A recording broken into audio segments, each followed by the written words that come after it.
Hello Corinda. Today we are going to share with you one of the traditions for commemorating ANZAC Day, and that is making the ANZAC biscuit.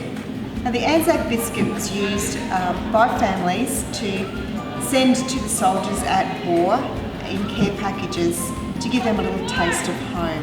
Why the ANZAC biscuit? Because it lasted a long time and it survived the troubles of the shipping to the soldiers who were overseas. So a staple treat for our soldiers and quite often used in our homes today for snacks, morning teas and lunches. But today we're sharing one of our favourite recipes because this recipe enables you to make 3 options from the one recipe. Our traditional ANZAC biscuit, our ANZAC muffins and our ANZAC slice. Now, in terms of complexity, the ANZAC slice is super easy, melt and mix technique. Our muffins, quite easy as well, and then the traditional biscuits. So today I'm going to share with you this recipe. It's available on our website and Facebook. And first step, practicing good hygiene. And after we do this, the first thing we need to do is set our oven at a very slow temperature of 160 for our slice. Once I've measured out all my ingredients, I have them here in front of me, so my work is carefully planned.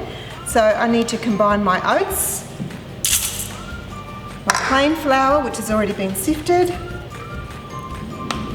half a teaspoon of mixed spice, 1 cup of brown sugar, and a half cup of coconut. So these are all my dry ingredients, and that's the technique with the melt and mix. All the dry ingredients first, and we mix them around and make sure they're well blended. When mixing the dry ingredients, just make sure that everything is mixed well right through, and those little lumps of brown sugar are pushed out so that everything is well blended. So the next step is to combine the butter, water and golden syrup in the saucepan. Now there's 2 types of golden syrup. You can buy a squeeze jar and the regular screw top jar. It's important that you use the regular screw top jar because the squeezy one is a lot more liquid and it actually flattens the cookies. So if you're going to be buying golden syrup, make sure you buy it in the jar.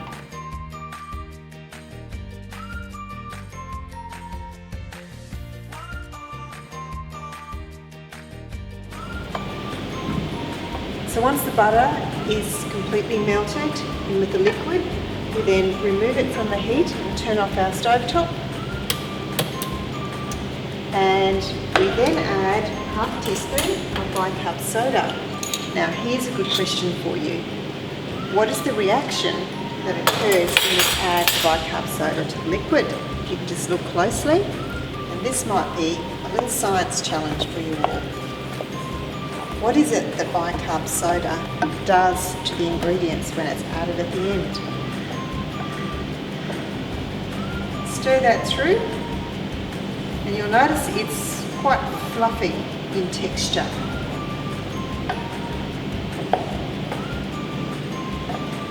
Here we go. It's nice and creamy. And now it's just a matter of adding the melted mixture to the dry ingredients, and that's why we call it the melt and mix technique. Well in the centre of our dry ingredients, and we just pour it in. So all of that in together becomes quite sticky. I'm trying not to mix it too hard, it's just a folding technique.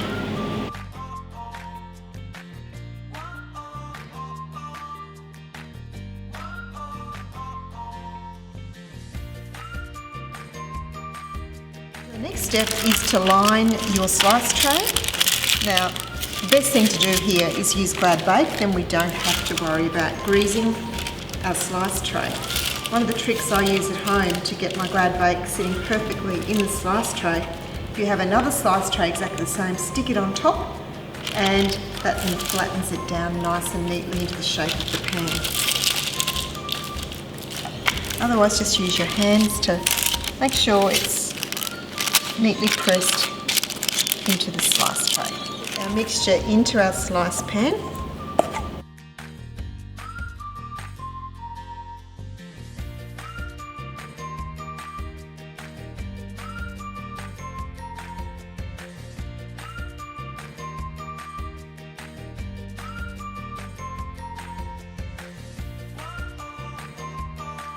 Okay, so now it's all flattened and evenly spread in my pan. Pop it in the oven, and let's not forget to set our timer. We've set our timer, 35 minutes. So this time we're going to make the ANZAC biscuits. Once again, the same step one with the dry ingredients, but for the ANZAC biscuits, we're just going to add an extra 1/4 cup of coconut to the dry ingredients. And we're going to mix that in, making sure it's all nicely blended, making sure there's no lumps of brown sugar throughout. Again, we've melted our butter, syrup and water, and it's all nicely melted, not burnt at all.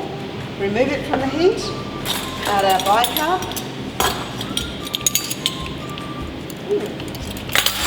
Watch that chemical reaction. Now we just add the melted liquid to the dry ingredients. Mix it all in, nice and gentle.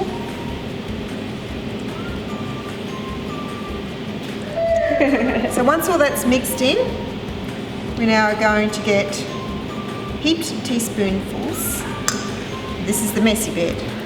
Roll it into balls and place it on your Glad Bake or a grease tray.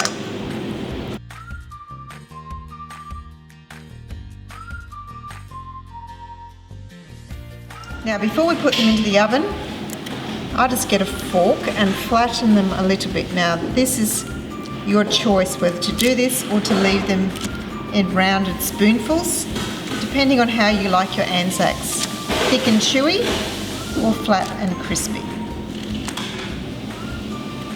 A 150-degree oven for 20 minutes. I encourage you all to spend some time over the next couple of days to get in the kitchen and have a go yourself and enjoy them while they're nice and hot.